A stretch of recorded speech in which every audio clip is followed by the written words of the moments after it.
ಕೆಲವರು ಅದನ್ನು ತಿರುಚಿಸ್ತಾ ಇದ್ದಾರೆ. ನಾನು ಹೇಳಿದ್ದೇನೆಂದರೆ ಇದರಲ್ಲಿ ಏರ್ಪೋರ್ಟ್ನಲ್ಲಿ ಅವರು ನಮಾಜ್ ಮಾಡಿದ್ದಾರೆ.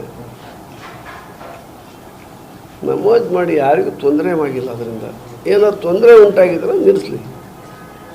ಅವನ ಶ್ರದ್ಧಾ ಭಕ್ತಿ ಅವನಿಗೋಸ್ಕರ, ಅವನ ಕುಟುಂಬಕ್ಕೋಸ್ಕರ ಅಥವಾ ದೇಶಕ್ಕಾಗಿ ಅವನು ಪ್ರಾರ್ಥನೆ ಮಾಡಿರ್ಬೋದು. ಅದನ್ನು ಮಾಡೋದು ಸರಿಯಲ್ಲ ಅಂತ ಹೇಳೋದು ಬೇಡ. ನಾವು ಹಿಂದೂಗಳು ಬೇಕಾದ್ರೆ ನಾವು ಕೂಡ ಪ್ರಾರ್ಥನೆ ಮಾಡೋದು. ಯಾವ ರೀತಿ ಪ್ರಾರ್ಥನೆ ಮಾಡೋದು? ಋಷಿ ಮುನಿಗಳು ಮಾಡ್ತಿದ್ರು, ಮೌನವಾಗಿ ಕೂತ್ಕೊಂಡು, ಡಿ ಜೆ ಹಾಕ್ಯಂಡಲ್ಲ, ಮೌನವಾಗಿ ಕೂತ್ಕೊಂಡು ಅವರು ಬೇಕಾದ್ರೆ ಮಾಡಲಿ ಮನಃಶಾಂತಿಗಾಗಿ ಅಂತ ನಾನು ಹೇಳಿದ್ದೇನೆ ಅಷ್ಟೇ ಅಲ್ವಾ?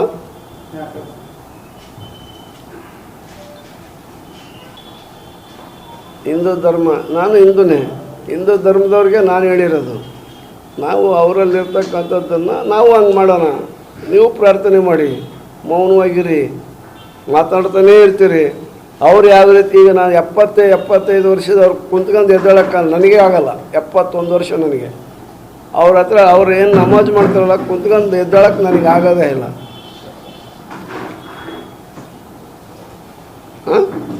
ಅವ್ರು 70-80 ವರ್ಷ ಇದ್ರೂ ಕೂಡ ಕುಂತ್ಕೊಂಡು ಎದ್ದೇಳ್ತಾರೆ. ಅವ್ರಿಗೆ ಅಷ್ಟೊಂದು ಇದಿರುತ್ತೆ. ನಮ್ಮವರು ಚಕ್ರ ಬಕ್ರ ಹಾಕ್ಕೊಂಡು ಕುತ್ಕೊಂಡು ಋಷಿಮುನಿಗಳ ಥರ ಧ್ಯಾನ ಮಾಡಲಿ. ದೇಶಕ್ಕಾಗಿ ಅಥವಾ ಅವನ ಕಷ್ಟ ನಿವಾರಣೆಗಾಗಿ ಅಥವಾ ಬೇರೆಯವ್ರ ಕಷ್ಟ ನಿವಾರಣೆಗಾಗಿ, ಮನಃಶಾಂತಿಗಾಗಿ ಮಾಡಲಿ. ಯಾರಿಗೆ ತೊಂದರೆ ಆಗಬಾರ್ದು ಅಲ್ವಾ? ಅದನ್ನು ನಾನು ಹೇಳಿದ್ದೀನಿ. ಅದನ್ನು ಏನೋ ತಿರುಚಿ ಏನೋ ಬರ್ಕೊಂಡ್ರೆ ನಾನೇನು ಮಾಡೋಕ್ಕಾಗುತ್ತೆ? ನಾನು ಹಿಂದೂ ವಿರೋಧಿ ಅಲ್ಲ, ನಾನು ಹಿಂದೂನೇ.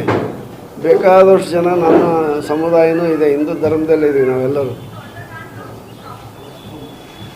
ಹಿಂದೂ ವಿರೋಧಿನೂ ಅಲ್ಲ ನಾನು, ಹಿಂದೂ ಪ್ರೇಮಿ, ಮುಸ್ಲಿಮರ ಪ್ರೇಮಿನೂ ಹೌದು, ಕ್ರೈಸ್ತರ ಪ್ರೇಮಿನೂ ಹೌದು. ನಾನು ಎಲ್ಲರನ್ನೂ ಪ್ರೀತಿಸಿ ಗೌರವಿಸುವಂಥ ಪಕ್ಷದಲ್ಲಿ ನಾನಿದ್ದೀನಿ.